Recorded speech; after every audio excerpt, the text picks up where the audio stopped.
The new Rimworld DLC is here, and it brings with it new weapons. Are they any good? How do you get them? What kind of situations can you use them in? We're going to find all this out using our test firing range, which will hopefully help us all as we play our way through the Anomaly DLC. So how do we get these weapons? Well, on your map, you will find some sort of monolith thing, which needs studying, which, when you study, will unlock a whole research tree to work on. There's multiple sections. You can actually rush the weapons pretty quickly by picking up the bioferrite harvesting anomaly, then straight into bioferrite shaping and onto bioferrite weaponry, which is going to cost 60, so it's going to take quite a bit of research. But quite early in the game, you can get your hands on what's needed to set yourself up with some of these weapons. And what you unlock first is the nerve spiker. So this crossbow, that is very similar to a short bow in terms of its stats, also comes with a stun mechanism within it. So whilst it's not too powerful really, it's also got a similar effect to EMP, but this is on sort of humanoid, non-mech creatures. So as we test it alongside short bows, you can see that the time to kill this group of pawns is about the same. I think the best use of it is using the stun on an enemy that has like a strong weapon that you want to stop them from firing it as much as possible, whilst you have other mobs here, with, for instance with a sniper rifle, taking them out as quick as possible.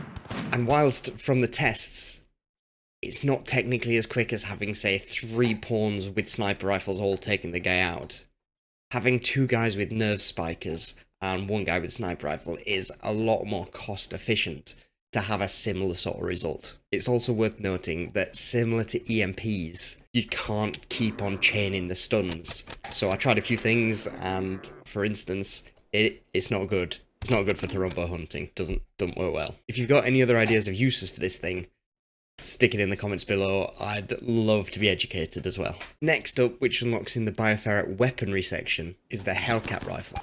Now this does very similar damage to something like an assault rifle, but it comes with some bonus. 1 bonus with 2 charges, 2 bonuses. It has 2 charges of flame burst. Now whilst this flame burst is quite short range and pretty cool, it's not going to do a huge amount of damage to sort of standard mobs. Even if you chain them all together in a narrow corridor like we sort of simulated here and stack the flames, you're still going to want to run away from it. It's also worth noting that after your 2 charges are up, you've got to recharge it. It's going to cost you bioferrite. So really, what's the point in these flames? Well, more of that in a minute. Our third main weapon is the Incinerator, and this has unlimited flames and a much bigger range, which we can really make use of. And this is better on the standard pawns. Again, you've got infinite ammo and you can cover a nice area, so if you're assaulting something that's flammable, kind of useful.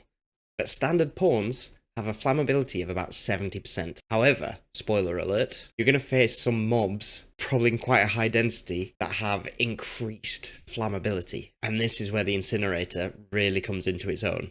For large swarms of these flammable mobs, or for pawns daft enough to be wearing like buffalo wool, which is also super flammable, this thing burns through them and is better than stacking all your pawns with assault rifles. It's better than stacking all your pawns with miniguns for this situation. This is essential for ripping through some of the DLC content in the later game.